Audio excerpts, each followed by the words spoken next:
तर मुंबईमध्ये केवळ 8% पाणी सर मुंबईमध्ये 8% पाणी शिल्लक राहिलं आहे. मात्र मराठी उद्या ऐका ऐका मराठी उद्या मैं हिंदी करूँ मैं इंग्लिश करूँ सगळ्या भाषा करूँ. मुंबईमध्ये केवळ 8% पाणी शिल्लक राहिलं आहे आणि पहिल्यांदाच असं होतंय की जे रिझर्व्ड पाणी आहे ते वापरण्याची वेळ येत आहे महापालिकेवर आणि असे देखील सांगण्यात येते की जे सांडपाणी आहे त्याची प्रक्रिया करून पिण्याच्या पाण्यात रूपांतर. मी हे अनेकदा आधी पण म्हटलेलं आहे आणि आता पण म्हणत आहे. आपण पाहिलं असेल भाजपला देशात दंगे करता येतात, गदारोळ करता येतो, प्रचार खूप चांगला करता येतो, एक वेगळं वातावरण बनवता येतं. लोकांची जी मनं आहेत ती तशी एका वेगळ्या प्रकारे मतभेद किंवा ते सगळं करून लोकांना एकदम त्या कसं त्याच्यात खेचायचं हे येतं. पण महत्त्वाची गोष्ट एवढंच आहे की भाजपला शासन करता येत नाही, सरकार चालवता येत नाही. आत्ता आपण पाहिलं असेल मुंबईला इतिहासात पहिल्यांदा पाण्याचा कट, तर आपण ठीक आहे वर्षानुवर्ष थोडं ते पाणी ॲडजस्ट करायला लावतो, पण पाण्याचा कट 10% सांगूनही मला वाटतं जास्ती लागलेलं आहे. जे पाणी येतं आहे ते गढूळ पाणी येत आहे आणि असं सगळं मुंबई कधी अशी चालत नव्हती आधी. आता नुसतं पाण्याचे कट नाही तर विजेचे कट देखील लागायला लागलेले आहेत. BSCचा पॉवर ट्रिपिंग व्हायला लागलेला आहे आणि एवढं नुसतं मुंबईत नाही तर पुण्यात आलटून पालटून पाणी यायला लागलेलं आहे. म्हणजे इथेनॉल सगळेसाठी पाणी खेचतायत पण अजूनही लोकांना पिण्याचं पाणी मिळत नाही आहे. आणि म्हणून भाजप सरकार चालवण्यापेक्षा नुसतं तोडफोड कशी करायची, लोकांचे पक्ष कसे फोडायची, लोकांची घरं कशी तोडायची ह्याच्यावर लक्ष केंद्रित करू नये. थोडं ह्याच्याकडून लक्ष काढलं, निवडणुकींकडून लक्ष काढलं आणि शासन जिथे जिथे जिंकलेत ते चालवण्यात जर लक्ष दिलं तर सरकारं अजून चांगली चालू शकतात. पण हेच माझं म्हणणं आहे की हे आमदार फोडा, मग आता खासदार फोडू, मग आता आम्ही परत एकदा तुमचे आमदार फोडू, मग नगरसेवक फोडू. थोडं तरी लक्ष तुम्हाला ज्याच्यासाठी निवडून दिलं असेल त्या निवडणूक आयोगाने त्याच्यावर तर टाका. आणि अजून एक तुम्हाला सांगतो, जो डिसॅलिनेशन प्लांट जो आम्ही समुद्राचं पाणी गोड करण्याचा प्लांट आम्ही काढत होतो तो जर 2021 साली जो आम्ही मंजूर केला होता तो आत्तापर्यंत पूर्ण केला असता, 2025 साली पूर्ण व्हायला पाहिजे होता, तर हे ना आज ही पूर्ण मुंबईकरांवर वेळ आणण्याची पाळीच नसती आली.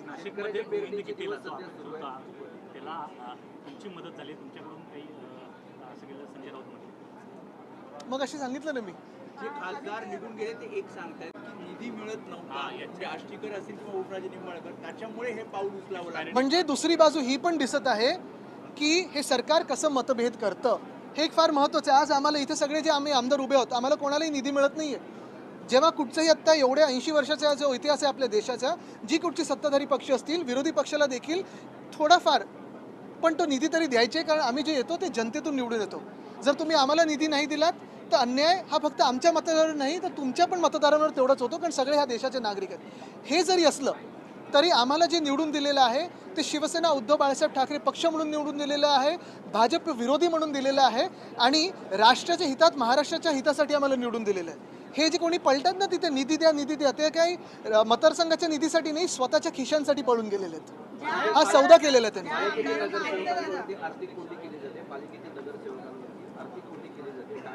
आता तुम्ही हेच तर सांगितलं ना मी, आर्थिक कोंडी म्हणजे पैसे कोणाचे, जनतेचे आहेत ना. तुम्ही स्वतःच्या सत्तेसाठी वापरता, लोकांची पक्षांची तोडफोड करण्यासाठी वापरता.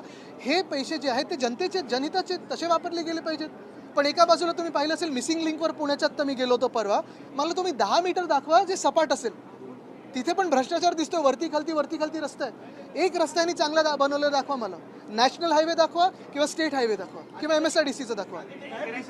हा तुमचा मगाचा आर्थिक अडचणीमध्ये शेतकरी आर्थिक अडचणी आहे शेतकऱ्याला, अशा वेळी कर्जमाफीबाबत ज्या अटी आहेत त्याबाबत आपण नाराजी व्यक्त केली. एकंदरीत या सगळ्या गोष्टींवरती बोलण्यापेक्षा आता खासदार हेच तर मी सांगतोय. म्हणजे हे सगळं सोडून भाजप आणि त्यांचे जे मित्रपक्ष आहेत आणि त्यांचे जे गुलाम पक्ष आहेत ते नुसतं खासदार कसे फोडायचे, आमदार कसे फोडायचे, सत्ता अजून कशी प्राप्त करायची. आणि ह्यांना परत एकदा सांगतो, हे आमचे आमदार खासदार का फोडतात, कारण यांना महामानव डॉक्टर बाबासाहेब आंबेडकरांनी लिहिलेलं संविधान बदलायचं आहे. ह्या देशाच्या जनतेने 2024 मध्ये ह्यांना रोखलं, 2040 वर रोखलं आणि म्हणून हे सगळे खासदार निवडून दिले होते. आता हेच खासदार फोडून त्यांना परत महामानव डॉक्टर बाबासाहेब आंबेडकरांचं संविधान हे बदलायचं आहे.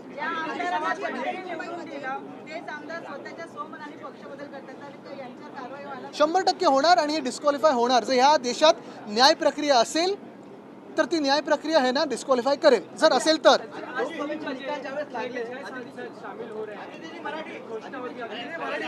पूर्ण मराठी उद्या मग हिंदी.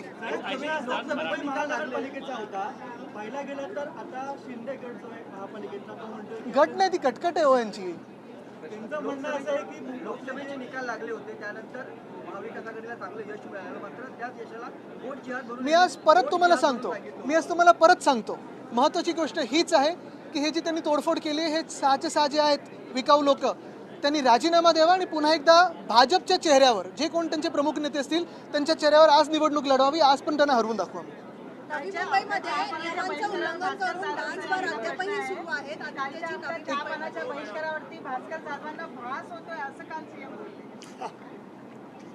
नवी मुंबईमध्ये नियमांचं उल्लंघन करून डान्स बार अद्यापही सुरू आहे. मागच्या अधिवेशनात देखील हा मुद्दा उपस्थित केला होता, तेव्हा अधिवेशनाच्या काळापुरती हे डान्स बार बंद केला. पण आता जो लोकशाहीने व्हिडिओ दाखवला त्यामध्ये पोलीस कॉन्स्टेबल जे नवी मुंबईचे आहेत महेश बचोटे यांचा थेट त्या व्हिडिओमध्ये संपूर्ण व्हिडिओ त्यांचा पाहायला मिळतो. आता त्यांना कोण बचवते?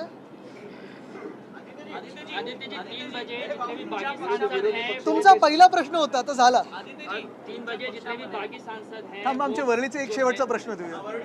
बीडीडी मतभेद असल्याचं आता खुलेपणाने दिसत आहे. भास्कर जाधवांचा एक व्हिडिओ व्हायरल झाला होता. मिलिंद नार्वेकर आलं तर काय झालं, तर त्याच्यावर आज मिलिंद नार्वेकर अरे मला वाटतं ह्याच्यात एवढे देशात आणि राज्यात एवढे महत्त्वाचे प्रश्न आहेत ना, ह्यांनी पण तेवढे इम्पॉर्टन्स दिलं नाही, त्यांनी पण इम्पॉर्टन्स दिलं नाही. हे चालूच आहे ना. आता आपल्या वरळीत किती चालू असतं, थोडं चालू असतं. हेल्दी जी आज जो 6 बागी सांसद हैं वो औपचारिक बागी नहीं, डरपोक है और बिकाऊ है. वो शिवसेना के शिंदे गुट में शामिल हो जाएंगे, इस बात की चर्चा है कि प्रेस कॉन्फ्रेंस होगी. इस पे क्या प्रतिक्रिया है ओवरऑल इस पूरे जो मामले में? 6 बागी नहीं बिकाऊ सांसद है वो चुन के आए थे उद्धव बाळासाहेब ठाकरे इनके चेहरे पे. जो वो चुन के आए थे वो महाविकास आघाड़ी और इंडिया अलायंस के चेहरे पे. वो जो चुन के आए थे वो भाजपा के खिलाफ आए थे, जिस भाजपा को इस देश का संविधान बदलना है. आज भाजपा इनको तोड़फोड़ करके जो अपने पक्ष में अपने दल में शामिल करना चाहती है, दलदल में शामिल करना चाहती है, वो इसीलिए करना चाहती है ताकि वो देश का संविधान बदल सके. उनको 2/3 जो मेजॉरिटी है वो ही प्राप्त करना चाहती है और ताकि देश में संविधान बदल सके, यही उनका लक्ष्य है. एक असं करूया. पिछली बार जो शिवसेना में फूट हुई थी उसके बाद जो कानूनी लड़ाई थी वो लंबी चली, अब तक खत्म नहीं हुई है. दूसरी बार ये लड़ाई आप कैसे जीतेंगे, इसके लिए क्या करेंगे? और गोवा का भी केस पेंडिंग है. यही तो बात है. अगर इस देश में कानून व्यवस्था है, न्याय प्रक्रिया है, तो हम यही अपेक्षित करते हैं कि न्याय हमें मिले. ये न्याय सिर्फ हमारे पार्टी के लिए नहीं है. जैसे आज हमारी पार्टी को तोड़ा है वैसे आम आदमी पार्टी को भी तोड़ा, टीएमसी को तोड़ा है, कल कोई भाजपा को जाके तोड़ेगा. लेकिन क्योंकि ऐसे राक्षस तो उधर भी जा सकते हैं, लेकिन यही बात है कि अगर हम कानून से चले, क्या हम संविधान से चले, तो फिर इस देश में संविधान का अगर राज्य हो और संविधान का राज हो तो हमें न्याय मिलेगा. यही अपेक्षा है और अगली तारीख जब है तभी न्याय मिलेगा, यही हम अपेक्षा कर रहे हैं. पार्टी में जो फूट हो रही है वो बार बार ये कह रहे हैं कि हमें फंड नहीं मिल रहा था इसलिए जाना जरूरी है. अपने कार्यकर्ताओं से बात करते हुए कहते हैं क्या सत्ता के साथ जाना बहुत जरूरी है, क्योंकि क्या कभी उन्होंने आपके पास ये शिकायत की थी? क्या सिर्फ फंड? हम सारे जो यहाँ विधायक हैं हमें भी जो स्पेशल फंड है वो कभी नहीं मिलता है, वैसे ही ना सांसदों को मिलता है. लेकिन ये लड़ाई फंड के बारे में नहीं है. लोग भी समझते हैं कि ये भाजपा का जो शासन है वो शासन पे नहीं ध्यान देता है. आज देखो किसानों का कर्जा माफ़ नहीं हुआ है ठीक तरीके से. महिलाओं को लाडली बहना योजना से 80 लाख महिलाओं को निकाला है. बहुत सारे प्रश्न हैं. आज महंगाई बढ़ती जा रही है, गैस डीजल पेट्रोल के तो सवाल है ही, लेकिन ये सारी बातें छोड़ के नीट का भी सवाल तो है ही. ये सारी बातें एक तरफ, और भाजपा का जो एक सत्ता पिपासु वृत्ति है उनकी, वो तो दिख रही है. उनको 2/3 मेजॉरिटी चाहिए ताकि वह संविधान बदले. और आज ये जो फंड के बारे में बात कर रहे हैं ये तो स्पष्ट कर रहे हैं कि भाजपा का शासन फेयर नहीं है, अनफेयर है. शिवसेना विधायक कह रहे हैं कि ऑपरेशन टाइगर 2 आज खत्म हुआ, टाइगर 3 ऑपरेशन की शुरुआत हुई है. शिवसेना विधायक ये मेरे साथ है. विधायक हमारे संपर्क में है. यही करते रहो, जिंदगी भर यही करते रहो, लेकिन शासन कब चलाओगे?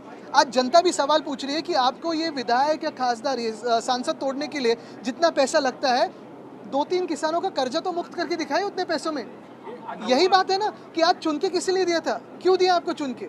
सारा शासन एक तरफ और आपके जो ये गंदे काम है वो आप उसी में व्यस्त हो. आदित्य जी, आज महाराष्ट्र में बीजेपी से ज्यादा सांसद जो है वो शिवसेना के हो जाएंगे, एकनाथ शिंदे गुट के. कुछ लोग ये भी कह रहे हैं कि क्या वापस से वो मुख्यमंत्री पद पाने के लिए क्या ये सब कर रहे हैं? आपको क्या लगता है? मुझे लगने से ज्यादा फडणवीस साहब को क्या लगता है ये आप देखें. तर आदित्य ठाकरे यावेळी बोलत होते. बंडखोर खासदारांसोबतच यावेळी विविध विषयांवर त्यांनी सरकारवर टीका केली.